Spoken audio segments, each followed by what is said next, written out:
वसीम ने कहा कि वह बुजुर्ग आदमी अपना बैग ले जाना भूल गया। उसके बाद वसीम और रवि दोनों घर आए। बैग को इसी डिग्गी में पड़े रहने दिया। रवि कहने लगा कि हो सकता है कभी वह बूढ़ा मिल जाए तो हम उसको यह बैग लौटा देंगे।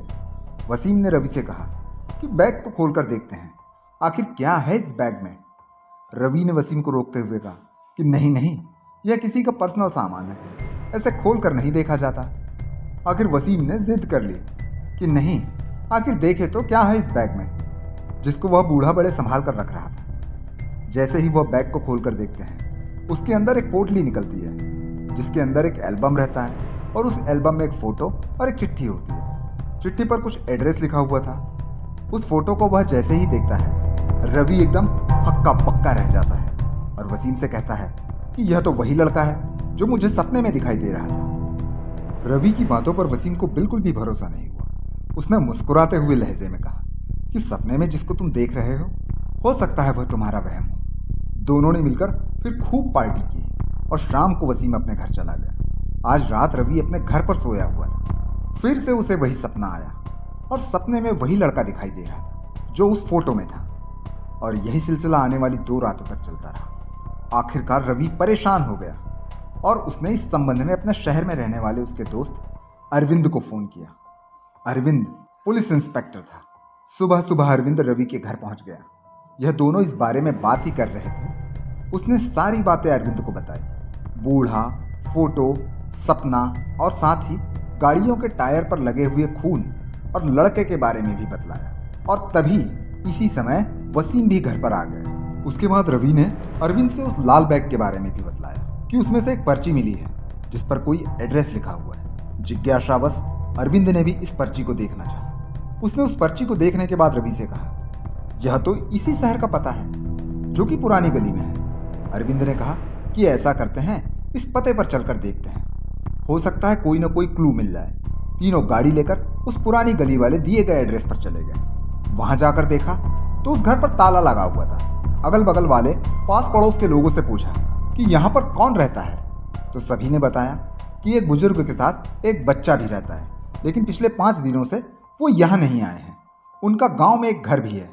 बच्चे के माता पिता खत्म हो जाने के बाद उस बच्चे का ख्याल वह बुजुर्ग ही रखते हैं। अरविंद ने उन पड़ोसी को उस एल्बम की फ़ोटो दिखलाई कि क्या वह यही बच्चा है जो इस बुजुर्ग के साथ यहाँ रहता था। उन लोगों ने कहा, हाँ, ये तो वही बच्चा है जो यहाँ रहता है।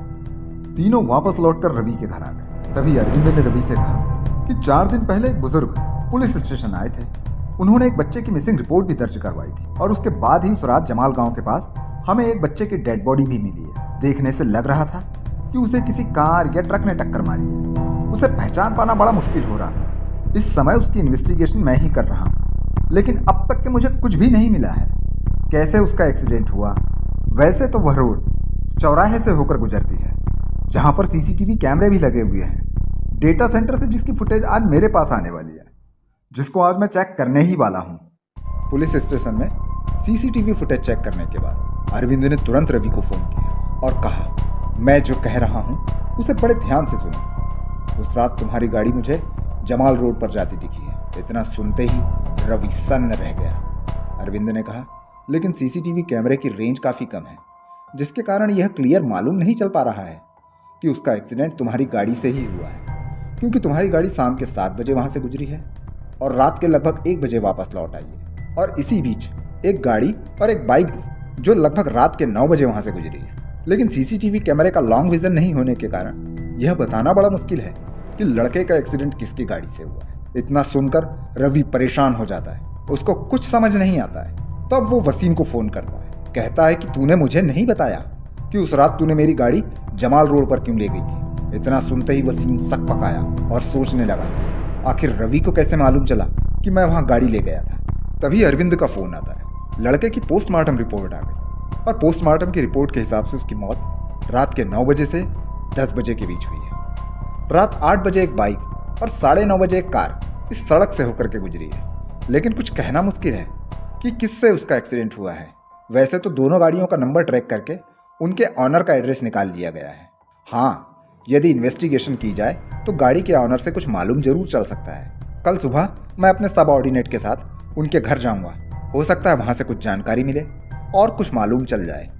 अगले दिन अरविंद अपने सबऑर्डिनेट के साथ उस बाइक वाले के घर जाता। पूछताछ करने पर मालूम चलता है कि वह उस रात सड़क पर गया तो था, लेकिन उसका गांव वही रास्ते में था। वह वहां से अपने गांव चला गया। उसने सारी बातें विस्तार से बताई। उसकी बातों पर अरविंद को कोई शक नहीं हुआ।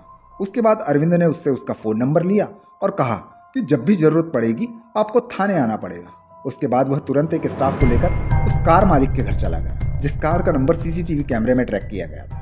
अरविंद कार के मालिक से बात करने अंदर चला और स्टाफ बाहर ही खड़ा रहा। कार उसकी गैराज में ही खड़ी थी। अचानक स्टाफ की नज़र उस गाड़ी पर गई। उसने पास जाकर देखा तो उसे समझ आया कि गाड़ी का बम्पर तिरछा है, मानो गाड़ी किसी चीज़ से जोरदार टकराई है, और गाड़ी की खरोच भी बहुत ताज़ा लग रही थी। वह तुरंत दौड़ता हुआ अंदर गया। उसने अरविंद को सारी बातें बताई। अरविंद तुरंत बाहर निकल कर आया। गाड़ी देखकर उसे समझ आया कि हो ना हो एक्सीडेंट इसी कार से हुआ है। फिर अरविंद ने कड़कती हुई आवाज़ में उस ऑनर से बात की। तब सारा मामला उसके सामने आया। उस कार ऑनर ने अपनी गलती मानी और उसको कबूल किया कि उस रात हादसा उसी की गाड़ी से हुआ है। अरविंद ने कार ऑनर को तुरंत अरेस्ट किया। उसके बाद अरविंद ने रवि को फ़ोन किया और कहा कि असली कातिल पकड़ा गया है, तुम निश्चिंत रहो। इतना सुनते ही रवि ने राहत की सांस ली। आज रात रवि अपने घर पर सोया था। उसे कोई सपना नहीं दिखा। देर रात उसे कुत्तों के भौंकने की आवाज़ आ रही थी। तभी उठकर उसने खिड़की के पास झांक कर देखा। उसे वही लड़का नजर आया। उसके चेहरे पर हल्की सी मुस्कान थी और देखते ही देखते वह आंखों से ओझल हो गया। अगले दिन रवि ने फ़ोन करके अरविंद को कहा कि इस बूढ़े के घर चलते हैं, उसको भी बता देते हैं। दोनों अगले दिन पुरानी गली उस बूढ़े के घर जाकर देखते हैं। आज उनके घर का दरवाजा खुला था। अंदर जाकर देखा तो कोई भी नहीं था, पर सामने की दीवार पर एक पर्ची टंगी हुई थी जिस पर लिखा हुआ था, अब तुम मुझे कभी नहीं ढूंढ पाओगे।